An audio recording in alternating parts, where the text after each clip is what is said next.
What we are celebrating today in Edo State is 365 wasted days. 365 days of Monday Okpebholo actively engaged in the destruction of the foundation he left. He came.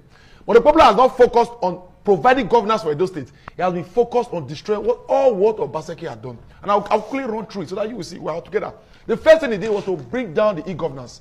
Before Monday Okpebholo became governor for Edo State has elevated to be the first subnational in Nigeria to have enthroned electronic governance. A system whereby paper and files were being jettisoned.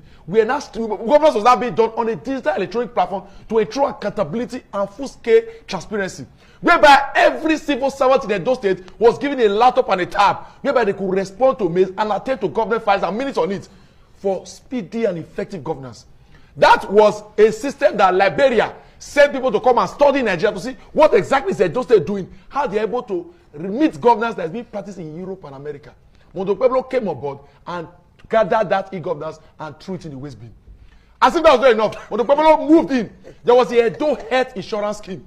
Before, when Obaseki was governor, Obaseki had put in place an elaborate health insurance scheme that was targeted at giving health, accessible and quality health to the poorest of the poor in Edo State. Pensioners were all enrolled. We could see people go to the hospital, and after they be treated, the bills amounted to about 75,000. Because they are under the health insurance scheme, you are made to pay a meager sum of 7,500, which is just barely 10%. That was to say that Edo State was interested in ensuring, because we know that health is wealth, that the people in the state are able to access cheap and affordable health care should the case they fall in. Monday Okpebholo came on board, he gathered those things and shoved them down the toilet. Nobody today, that thing is a sham, it's totally non-existent. As if that was not enough, Monday Okpebholo went straight for the digital tax enumeration that Obaseki had instituted to ensure that in our internally generated revenues, money is able to find access to the government coffers. It was a crime in Edo State for any tax officer to collect tax by hand. To say, hey, what's your tax? You can't pay by cash, you can't pay by hand. All of those were properly digitalized.